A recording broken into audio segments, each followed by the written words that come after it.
Sitting in the New York airport, Max thought it was not the most enjoyable way to spend an evening. He observed the boarding process for what he hoped would be his flight back home to Charlotte. Max, along with his two sisters, owned a small pharmaceutical company their father had established decades earlier. His father had developed a series of valuable yet rarely used pills that kept the company profitable but offered limited growth. With his parents gone, Max had spent the past few days in New York negotiating the company's sale to a major pharmaceutical firm. Today, Max and his team of lawyers and brokers finalized the deal, leaving the paperwork to the attorneys. Max hoped to make it home tonight, but it seemed unlikely. The last flight to Charlotte for the day was fully booked, and he was third on the standby list. He refrained from calling his wife Camilla, unsure of what to tell her. He sat at the bar, keeping an eye on the gate, sipping his second gin and tonic, contemplating the deal and the substantial sum over $10 million that he and his sisters would share.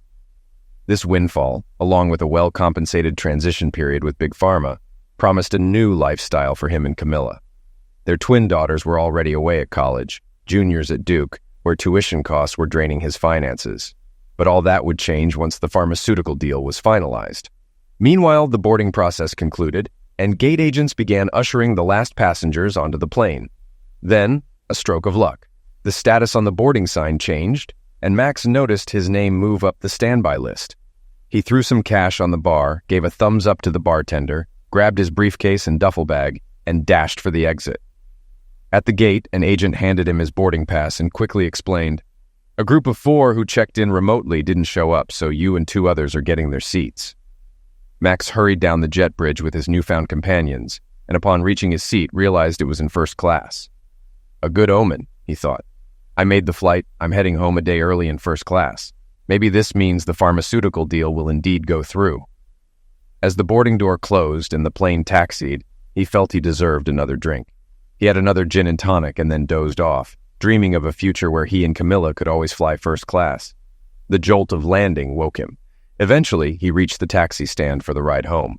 A few days earlier, he had driven his pickup truck to the airport, but now, exhausted and a little tipsy, it was too late to call Camilla to pick him up. They lived a few miles outside Charlotte, so the cab ride gave him enough time to nod off again. The driver had to wake him when they arrived.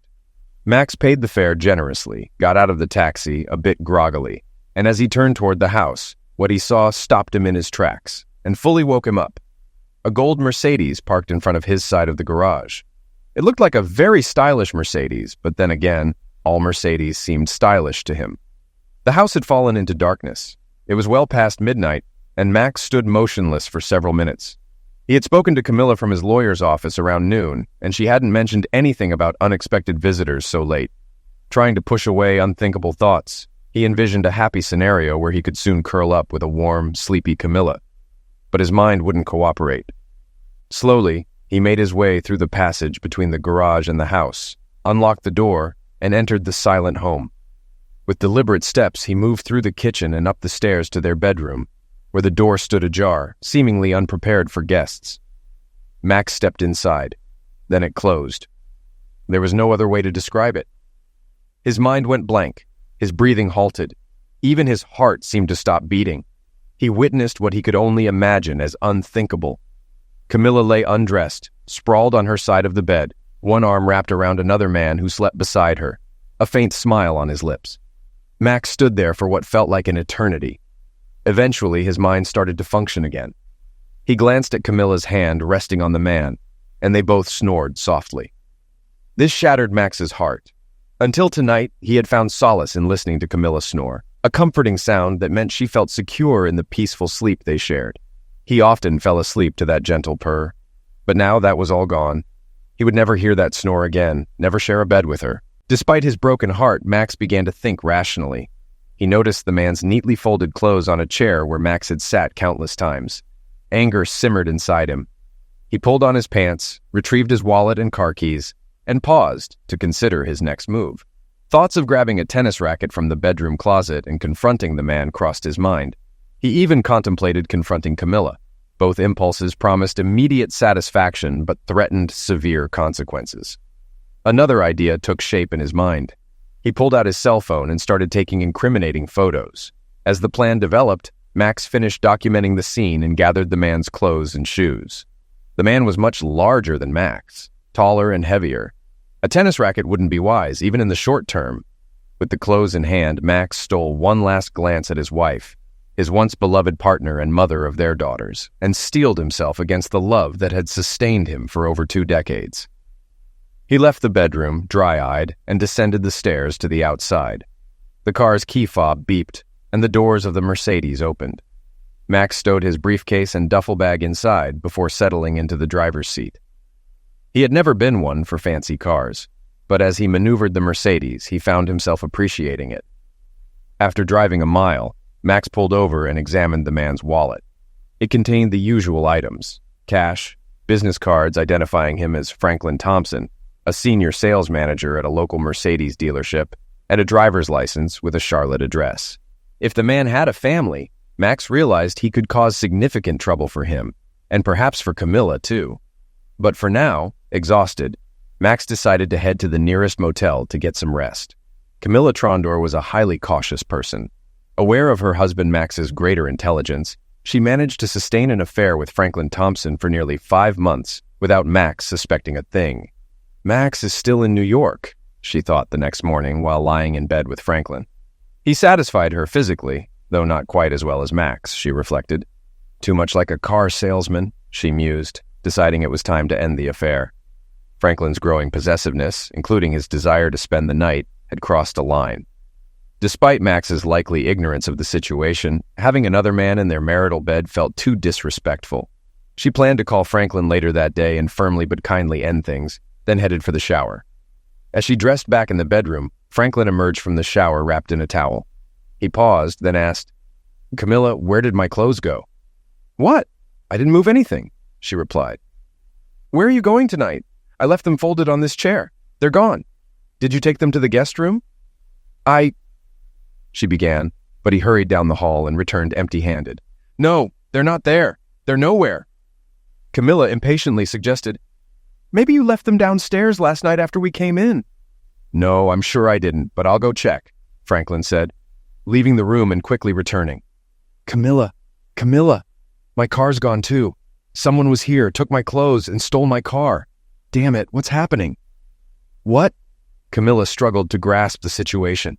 How could his clothes and car vanish when they'd been home all night? Could someone have broken in? She sank onto the bed, and Franklin asked, "What's wrong?" Camilla tried to speak, her breath catching. "Franklin, what if it was Max?" she finally managed. "What if he came back from New York while we were asleep and took your things and your car?" "Damn," Franklin muttered, collapsing beside her. "We need to find out where he is. It could be him. But if he's still in New York, then it's a break-in. We have to call the police. I need my stuff and my car back. Oh, damn this car. If we involve the police, they'll ask whose car it is, and it's in my wife's name for some tax reason." His voice trailed off, imagining the potential fallout from bad to catastrophic. "I'll call his office. His secretary gets in very early, so she should know where he is." Camilla pulled out her phone and dialed Max's office number. Despite the early hour, Max's secretary answered promptly. "Max Trondor's office. How can I assist you?" "Hey, Sheila, it's Camilla. I know it's early and I'm not sure where Max is. He didn't call last night. Have you heard from him?" Camilla, it's still early here. The team in New York worked late yesterday, so they'll probably start late today. I spoke with Max around 6 yesterday evening before I left. He mentioned they were making good progress and might finalize a deal today, he said. "That's good to hear. So he's still in New York, right?" she asked. "Yes, I'm certain he is. I expect to hear from him once they're back at the lawyer's office. Should I have him call you?" he responded. "Yes, please, but only if he has a moment. I know how crucial this deal is," she replied. "Understood. Bye," he said, and they hung up. Camilla turned to Franklin. "Max is still in New York, so we should call emergency and report a break-in and car theft," she told him. "Camilla, what do we tell them? That your lover had his clothes stolen from your bedroom and his car stolen from your driveway? What the hell? This is a disaster," Franklin exclaimed. "Okay, I get it. Let's think this through. How about I drop you off at home and you report the thefts as happening there, while your wife was taking the kids to school? Maybe skip the stolen clothes. Those would be harder to explain than a missing car," she suggested. "Yeah, except yesterday I told my wife I was going to Atlanta for a meeting on the new Mercedes S-Class and wouldn't be home until noon," he said. "Okay, we can wait until noon when you're back. You drove home, left your keys in the car for a quick stop before going to the dealership, and your car was stolen while you were inside, she proposed. I think that could work. I could also say my wallet was in the car and got stolen. We can hang out here for a few hours, maybe take another shower. Together, Franklin said with a suggestive tone. Franklin? She responded, her tone serious. Okay. Yeah, I need to call work to take a sick day, he said, realizing the gravity of the situation. Camilla, who worked as a paralegal in a small law firm, found the job somewhat dull. She stepped into the hallway to make a call, and when she returned, she found Franklin back in bed. Tempted, she thought of Max and her recent decision to end the affair, ultimately deciding to decline. Franklin, she said, making no move to undress.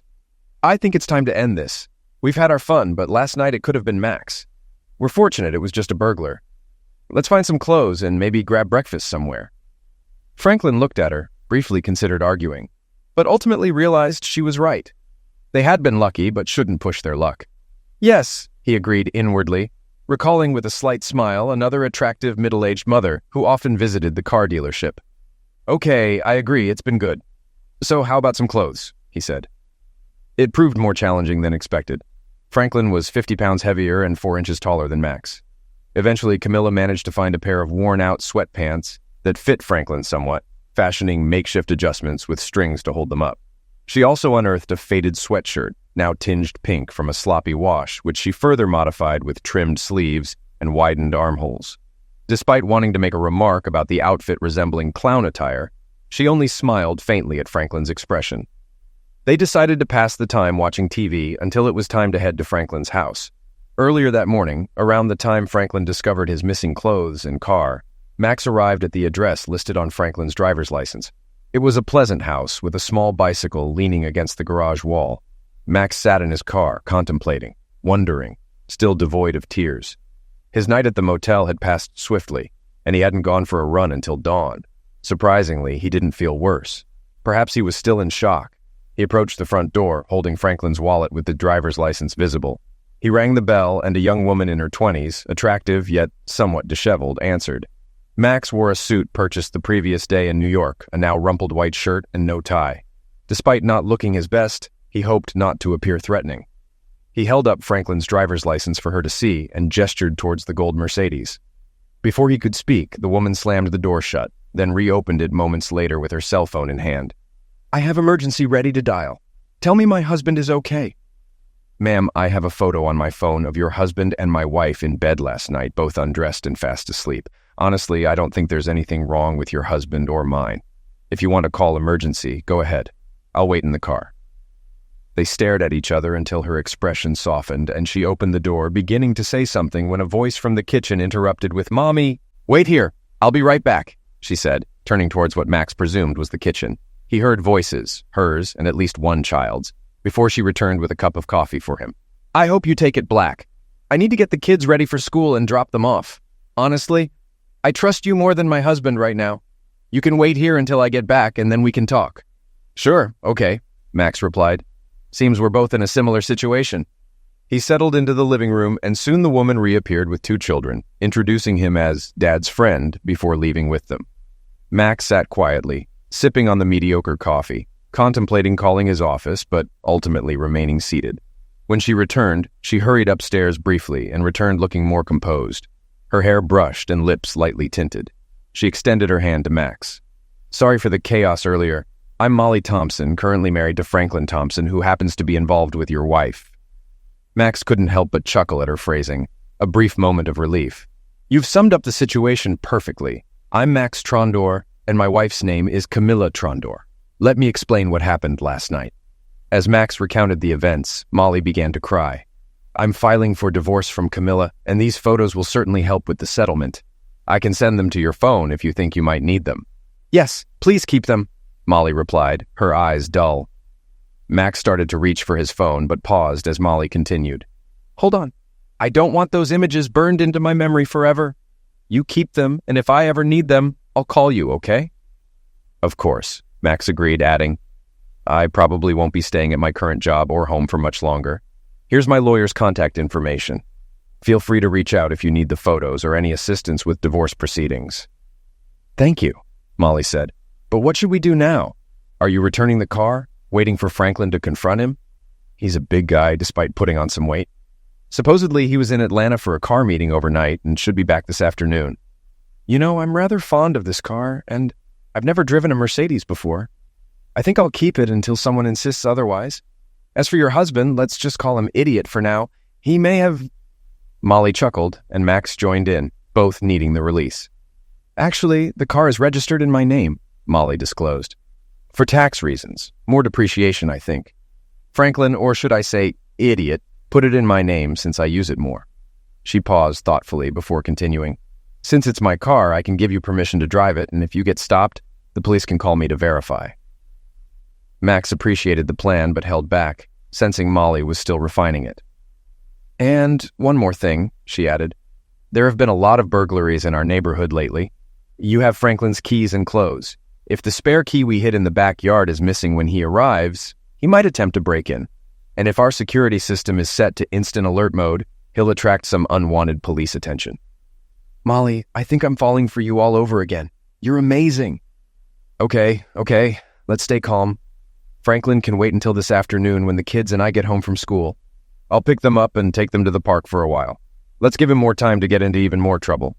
Whatever happens, keep me updated, especially if he gets into trouble with the police. And call me when you need to return the car. I don't want you getting into any trouble. We're good. Now, you need to get going. So do I. Max drove off in a splendid gold Mercedes, pondering how much the same model in a better color might cost. Molly handed him the permission slip, and he assumed she would retrieve the hidden key, set the alarm, and be gone for the rest of the day. Meanwhile, Camilla and Franklin arrived at his house around noon. She dropped him off hastily, as if avoiding an infection, and he approached his front door, hoping it might be unlocked because Molly was home, but also fearing her presence. It was, of course, locked. He hurried around to the backyard rock where they kept the spare key, only to find it missing. Oh, crap, he muttered, scanning the back of the house, considering breaking in. He attempted the back door, but it too was locked. Left with little choice, he contemplated breaking a window along the rear wall. Opting for the family room window due to its size, he broke off a branch from a tree for leverage. Barefoot, he needed a way to avoid the broken glass. Grabbing 2 chairs from the porch, he positioned them beneath the window, planning to climb over them carefully into the living room. Taking a few deep breaths, he prepared himself. Franklin tossed the branch through the family room window, which shattered satisfyingly, followed by the blaring of the home alarm system. A stroke of bad luck compounded by a passing police car. Earlier that morning, Molly had alerted the police about potential break-ins in the neighborhood. Damn it! Franklin cursed, scrambling over the chairs to enter the house and disable the security system. But he wasn't quick enough. Police, stop right there and slowly step away from the house. Hands up, an officer commanded. Franklin glanced back, seeing 2 officers with drawn pistols. He complied, managing to scrape his legs as he descended from the chairs and backed away. Officers, I can explain, he began, but one of them swiftly handcuffed him, ignoring his attempt to clarify. His rights were read aloud, and he was asked if he wanted to make a statement. Yes, this is my house, and I didn't have a key, so I broke in to get some clothes and call my office, Franklin explained. The officers eyed Franklin's tracksuit, perhaps thinking, clown clothes, and one asked for identification. No, not on me right now. You see, I lost my car and all my clothes, so I just needed to get inside to find some real clothes, Franklin continued. How did you lose your car, sir? One officer asked. Well, I stayed at a friend's place last night, and this morning the car, wasn't there? Franklin stammered. It just disappeared, huh? Have you reported it missing? Maybe you left it somewhere, the officer pressed. Franklin hesitated. He didn't want to reveal his whereabouts or why he hadn't reported the car missing, but going to jail for trying to enter his own home was also not appealing, especially with the uncomfortable handcuffs. Then an idea struck him. You could call my wife. She can confirm who I am, and maybe you could take me to my office. Someone there can help me get some clothes. Knowing dealing with dealership drama was preferable to jail, Franklin gave Molly's phone number to one of the officers who called her. Franklin could hear part of the conversation. Ma'am, this is Officer Riles from the Charlotte Police Department. We're at the address. He provided the location. We have a man here claiming to be your husband. He attempted to break into your house because he lost his clothes and... Yes, ma'am. No, ma'am. Yes, ma'am. We will, of course, do that. Thank you, ma'am. the officer said. Turning back to Franklin, the officer said, "The lady says her husband is in Atlanta, and anyone breaking into her house must be a burglar. She hopes we throw you in jail and toss away the key." But, Franklin was nearly in tears as the officers escorted him to their patrol car to take him to the station. Meanwhile, Camilla arrived at her office half a day late, but determined to catch up. With thoughts of Max still on her mind, she tried calling his cell phone, but received no answer. She then dialed his office number again. "Hello, Sheila. It's Camilla again. I'm starting to get a little worried about Max, since I still haven't heard anything from him." "Have you heard anything?" Camilla asked. "No updates yet. He's likely still in New York with the lawyers, but it's unusual for him not to call. Since you're concerned, I'll check on him and get back to you shortly," Sheila replied. "All right. Thank you, Sheila. You're the best secretary ever," Camilla said.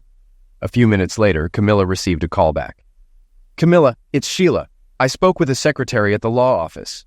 Max left late yesterday, hoping to catch the last flight to Charlotte. I called him and he asked me to let you know he'll call you later," Sheila informed her. "Okay, thanks, Sheila. Thanks," Camilla said, a pit forming in her stomach.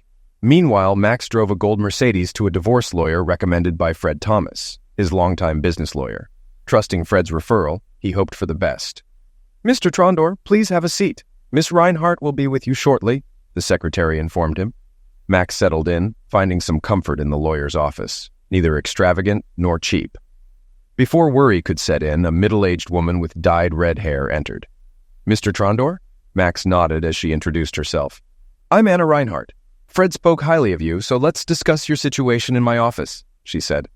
They moved to her office, where Max accepted coffee from the secretary and began his story, discovering his wife's infidelity, seeking a divorce, and protecting his assets, notably from his and his sister's company's sale.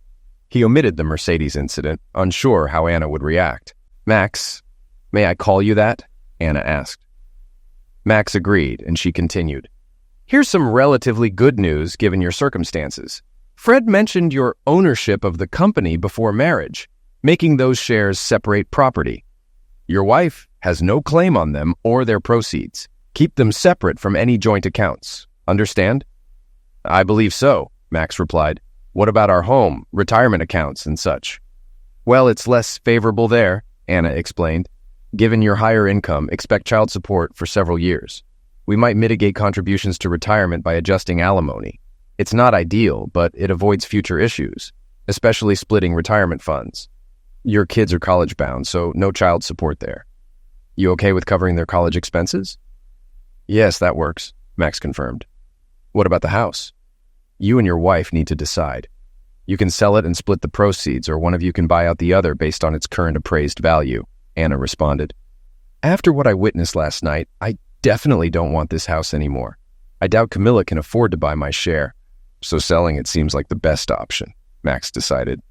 "All right, I'll prepare the necessary paperwork accordingly. The divorce petition is fairly standard, so I can have it ready for you early tomorrow if you'd like. We can serve it to her tomorrow afternoon and propose a settlement next week," Anna said. "Wow, that's pretty quick. Max started. "Max, listen to me. If there's any chance for reconciliation, perhaps counseling or some time," Anna suggested. "No, it's just a shock right now. Less than 24 hours ago, I was happy, eager to share news of the company sale with my wife. Now I'm here discussing divorce, but we have to move forward. I'll figure out how to handle this, okay?" Max said, trying to steady himself. "If you change your mind, just give me a call and we can reassess," Anna offered. Max thanked her, settled the fee, and left the office. Walking back to the gold Mercedes, he wondered about the events with the man he saw last night. It reminded him he promised his secretary to call Camilla. Camilla answered in her law firm office. "Camilla, it's Max. You called and were looking for me?" Max said. "Oh, Max, thanks for calling. I missed you. Where are you?" Camilla asked. "I'm here in Charlotte," Max replied. "Max, when did you get back?"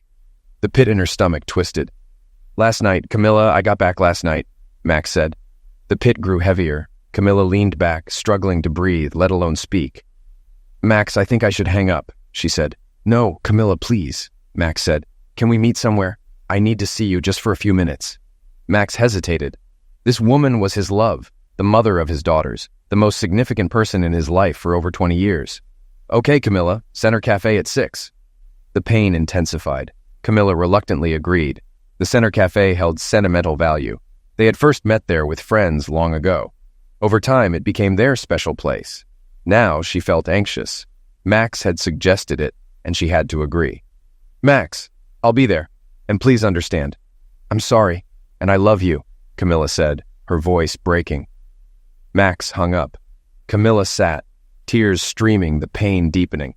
Camilla arrived early at the cafe. Max hadn't arrived yet. She ordered a glass of wine and reflected on her self-perception. Her initial experiences were with robust football players in college. Although she had flirted in high school, it was the football players who had made her feel vulnerable, holding her down. When Max came into her life, she thought she had overcome those feelings. He was everything she needed: strong, loving, a great father, a good provider. That should have been enough, but on the flight back from the West Coast, everything changed. Max was on a business trip, pitching a new pill to a pharmaceutical company, and she had accompanied him for the weekend. Flying back alone on an overnight flight, she sat next to a burly man, the coach of a local NFL team. They chatted, drank too much, and she fell asleep with her head on his shoulder. She woke to find his hand between her legs under her skirt. Now, reflecting on that night, she knew she should have screamed or pushed his hand away. But she didn't. And the guilt, the absence of it, troubled her. She only felt relief when Max returned later that week, and she had recovered physically and emotionally. The coach left after one season, but not before introducing her to a player from the practice squad. He wasn't a star, but like the coach, he was dominating in bed. She felt grateful when he was transferred elsewhere. Eventually, guilt surfaced, and she ended the affair, wanting to remain faithful to Max. She thought she had put her infidelity behind her by the time their daughters left for college. She cherished her renewed bond with Max during this period. Then, Max surprised her with a generous gift, a new luxury car of her choice. Unfortunately, she chose to visit the Mercedes dealership where she met Franklin Thompson. He didn't just sell her a car, he seduced her. She knew it was wrong, compounded by the fact that Franklin wasn't even good in bed. Despite her previous indiscretions, she believed her marriage was strong. Now, she loved Max more than ever and wanted to be faithful. It was the right thing. Allowing Franklin into their marital bed was a mistake, even before Max found out. Now, she feared the consequences she might have to face. "Hello, Camilla." Max's voice pulled Camilla's gaze up to see him standing there. He appeared visibly aged since his return from New York, a change she blamed herself for. The serpent in her gut continued to coil and bite. "Hi, Max. Thank you for being here. I don't even know where to begin to express how sorry I am." "Can I ask you a few questions?" he asked, taking a seat. "Oh, Max, please no. If we have any chance, questions and answers will only destroy that chance. Max, we should run away for a few days to a Caribbean island where we can reconnect, hold each other. Where? Camilla, please. You're not seeing clearly. If you can't answer my questions, I'll leave now." The snake continued to torment her, but Camilla knew she had to endure the pain and let Max express his anger however he needed. Perhaps, just perhaps, he could find a way through his rage to some form of reconciliation. "Okay, Max, ask me anything. Do you know what time I got home last night?" A peculiar question, she thought. No, not exactly. It had to be after..." She trailed off, knowing his next question already. "And do you know what I found when I got home when I went upstairs to our bedroom? Or should I say what used to be our bedroom?" "Yes, Max. I know what you must have seen. And I know it must have been one of the worst things you've ever seen in your life. And I know it's entirely my fault that you saw this. And I'm begging you, please listen to me. Max, I'm sorry. So sorry that I won't fight the divorce you want. If you want..." "Shut up, Camilla. Next question. How many men have there been since we got married? If you lie..." "If I think you're lying, I'm leaving." Camilla's first instinct was to lie. Then she realized it was too risky. Finally, she concluded that the marriage was likely over anyway. "3, Max. 3 men, whom I now deeply regret ever meeting.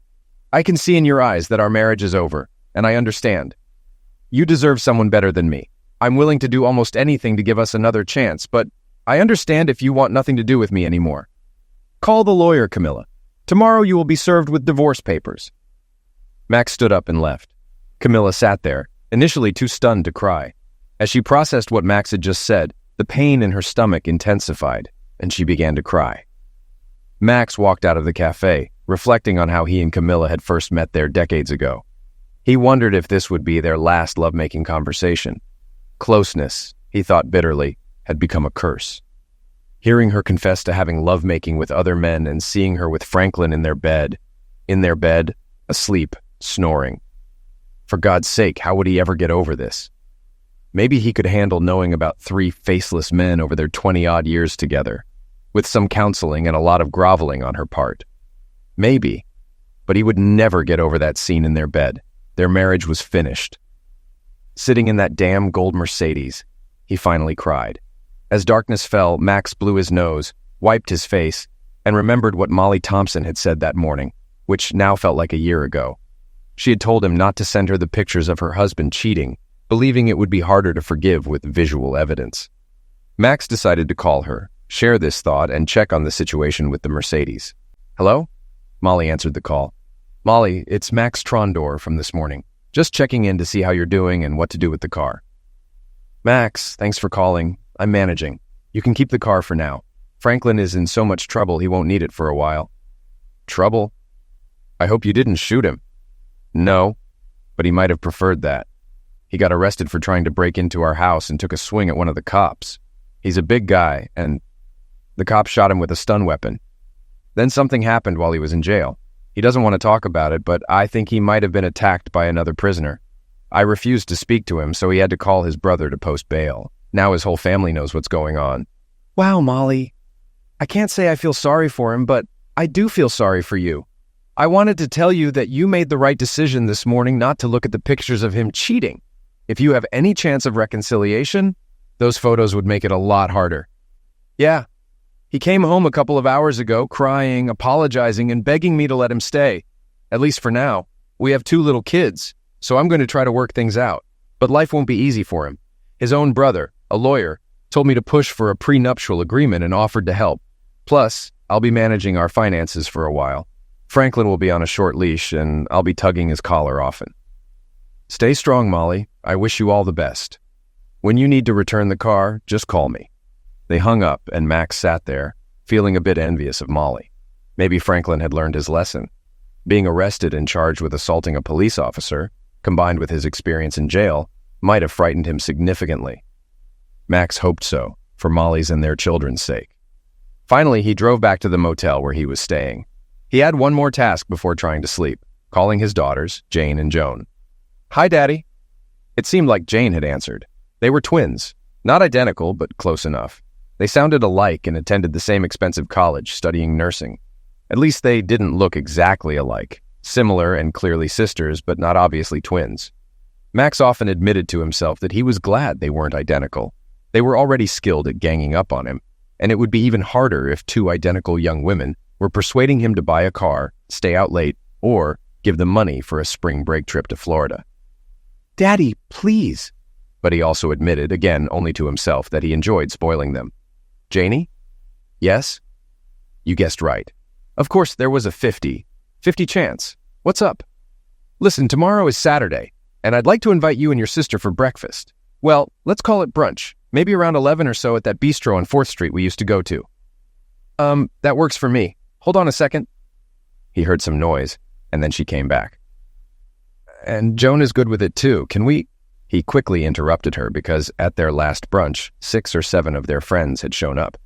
"Let's make it just the 3 of us, okay?" "Of course," Jane replied. "But tell me what—" Again, he cut her off, not wanting to have a difficult conversation over the phone, which was challenging even in person. "Listen, I have to go. See you at 11. Love you. And tell your sister I love her too. Bye." He hung up, hoping she wouldn't call Camilla, but knowing he couldn't tell her that. Otherwise, she would have called Camilla immediately. 11 o'clock tomorrow morning would come soon enough. After Max left the cafe, leaving Camilla with his warning or curse to hire a lawyer, her tears were uncontrollable. She knew she had ruined everything. Her marriage, her family, her entire life. She realized her daughters would find out. Her parents would know, and all her friends would learn about it. She would likely lose Max and her home. And poor Max. Seeing her in their bed undressed, probably with Franklin, who had an hardness, must have nearly eliminated him. Her tears continued to flow. Eventually, the waitress came over and asked if she needed to go to the ladies' room. Camilla choked back her sobs and managed to say, "No, thank you." She paid the bill and left, heading back to the house that would soon no longer be hers. When she got there, she found some gin, just the wrong amount, not enough to make her pass out, but too much to help her figure out how to get Max back. After drinking it all, she fell asleep, hoping for a miracle that would bring Max back to her. Max was sitting in the bistro at 11 o'clock the next morning when his daughters walked in. He had reviewed and approved the draft divorce petition early that morning, then drove 2 hours from Charlotte, using the drive to figure out how to break the news to Jane and Joan. Initially, everything seemed normal. Hugs and kisses. How was school? How was work? They ordered and ate their food, had their plates cleared, and then finally the real conversation began. "Dad, we know something is wrong," Joan started. "You look a bit unwell. Are you here to tell us you have cancer or something? And if so, where is Mom?" "Girls, I do have really bad news, but it's not physical. No one is dying. It's about Mom," Jane interrupted. "She did something terrible, didn't she? Oh my God, did she run off with one of her firm's lawyers? Some young, strong guy that Joni or I should be chasing?" Both girls burst out laughing, stunned by the absurdity, until they saw their father wasn't laughing. "Dad, no, not Mom, no!" Joan couldn't voice her fear aloud. "Girls, listen carefully. Yes, Mom cheated. She cheated on me, but that doesn't mean she cheated on you." Joan, crying, said, "Dad, if her cheating is destroying our family, then yes, she cheated on us just as much as she cheated on you." Both girls cried, and then Max started crying too. They stood up, trying to hug their dad and each other at the same time. "Dad, let's get out of here," Jane suggested. "There's a park about 2 blocks from here, and we'll have more privacy there." People were starting to stare, so Max quickly paid the bill, and they walked to the park, a daughter on each side of him, all holding on to each other. "Tell us, Dad," Jane said after they found a bench to share. "We deserve to know how bad it is." "She's right," Joan added. "We're mature enough to handle this." "On the way here, I was trying to figure out how to tell you," Max began. "I agree. You are both adults, and yes, your mother did cheat on all of us. I found her at home in our bed with another man, and she later admitted there had been others before him. I think I'm still in shock, but I know that she and I can't recover from this. I've already talked to a divorce lawyer, and Mom is getting a divorce petition today." They cried more and then fell silent, contemplating the news and their future. "Girls, no matter how bad it is, you need to prioritize yourselves and your schoolwork. There's enough money to cover your senior year at Duke, and if either of you wants to pursue graduate studies, I believe I can find funds for that too. But there's a condition." They looked at him, curious. "I'm willing to pay for your education, but I expect you to work hard and get good grades. Yes, what Mom did makes it hard to concentrate, but you told me you're adults. Real adults, mature, disciplined people, can handle such adversity, right?" They looked at each other, cried again, and hugged him. "Yes, Daddy, you are the best, and we won't let you down," Joan assured him while Jane looked pensive. "Dad, Joan is right. We won't let you down. But what about you? Will you be okay? What are you going to do?" "Well, you can think about a lot during a 2-hour drive. First, I want you both to know that what you said doesn't surprise me at all. I know you'll continue to do well in school, and I will continue to be proud of you. As for me, what your mother did slapped me hard. I could crawl into a hole, suffer, feel sorry for myself, and try to reconcile with your mom. But I realized that doesn't suit me. I've spent my entire adult life taking care of others. When I started working for my grandparents' company, I took care of them. After they left, I took care of my sisters, as they owned their shares in the company.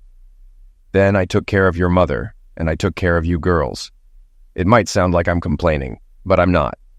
The company will soon be sold, which will relieve me of responsibility for my sisters. Camilla is gone. And you guys, I promise I'll be happy to help you start your adult lives. So what? 2 home runs out of 3 in terms of the women in my life? Not bad. That leaves me. And guess what? I see this whole situation with betrayal and divorce not as the worst thing, but as a chance to start a new life. A life dedicated to taking care of one person. Me. Fine, Dad, really. If you mean what you say, that's great, Joan said. Jane was more skeptical. Dad, what does all this really mean? New life? Working for another pharmaceutical company? Buying a farm? What? Good question. I do have an answer. No details yet, but this new life will be physical. I'm going to run marathons, climb mountains, swim across the Atlantic, climb the Alps, go on safari. I have a million things I'm going to do. And guess what? While doing these things, I might meet a nice woman doing the same activities. Who knows? Damn it, Dad, this is amazing. Both girls looked at him astonished. This was their father, not some enterprising adventurer. "Did you really come up with all this while driving here from Charlotte?" Jane asked. "Well, yes, partly. Besides, I didn't sleep much and different ideas were spinning in my head. I mean, I could start drinking and feeling sorry for myself, but instead I'm going to make the best of this mess. Trust me, I'll be fine." Max left his daughters with more hugs, kisses, and tears, then headed back to Charlotte in the gold Mercedes. As soon as Max left, the girls called their mother. "Hello?" A strained voice answered the phone at the Trondors' house. Joan put the call on speaker. "Mom, this is Joan and Jane. We just had breakfast with Dad, and he told us some terrible news." What did he say?" "Well, he mentioned divorce and said it was because of your betrayal. Dad gave us some details, but that's the gist. Is this true?" "Oh, girls, this is complicated. He and I have been married for a long time, and this mistake.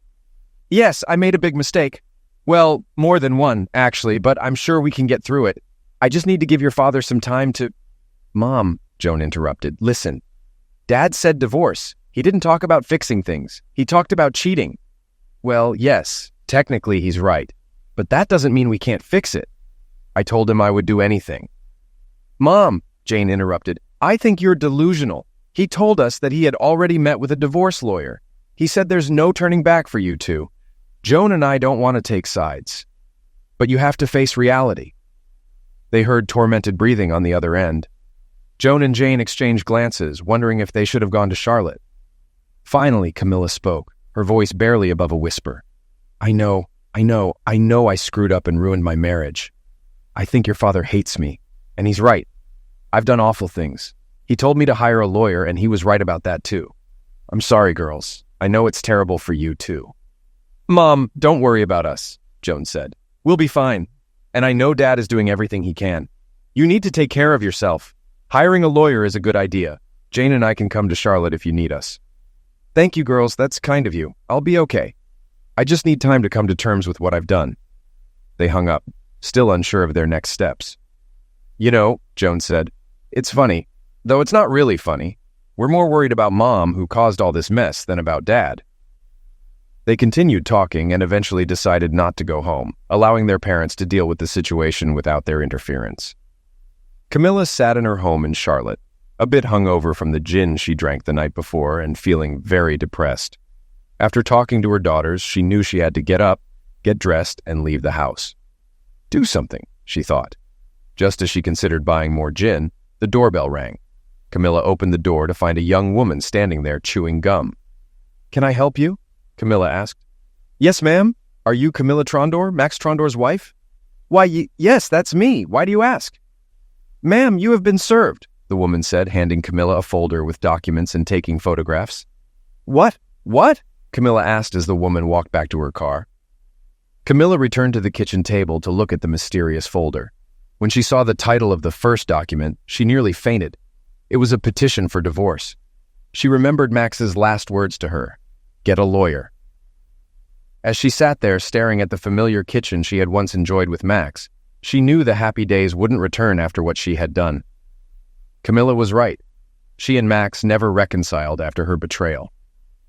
6 years later, sitting in the ballroom of an expensive hotel and watching Jane dance with her new husband, Camilla mentally plunged into the past. When the girls were teenagers, life seemed terrible. Too many activities, too much teenage angst, and boys who were either too mean or, in Camilla's view, too nice to the girls. Max was too busy with his job, and her work as a lawyer was too boring. Life had been overwhelming then, but now she missed it terribly. She was still at the same law firm, doing the same mundane paperwork. "Camilla, here is your wine." Camilla looked at her date, a perfectly sweet, middle-aged, paunchy, balding lawyer who had escorted her to Jane's wedding and reception. "The bride looks lovely, just like her mother." "Thank you, Carl. You're sweet, and thanks for the wine." He was a kind man, and she could imagine marrying him if he was interested. But he definitely wasn't Max. She couldn't help but glance across the room at Max. Max had just returned from a mountaineering trip to Nepal, and Camilla thought he looked like one of those bronze Greek god statues. Tanned, incredibly fit, even more handsome than she remembered. He was smiling and laughing with Joan and her boyfriend, holding hands with a woman as beautiful and fit as he was.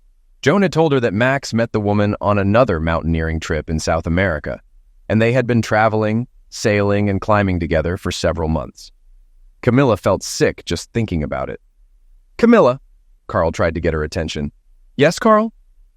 "Camilla, I think we should leave. You've fulfilled your duties as mother of the bride, and staying here drooling over your ex-husband isn't doing you any favors. And I dare say it's not very good for our relationship either. Carl, you're sweet, and you're absolutely right. Let me go say goodbye to my daughters, and we'll leave." Camilla hugged and kissed her daughters, wished the newlyweds all the best, and as hard as it was, ignored Max and his stunning girlfriend.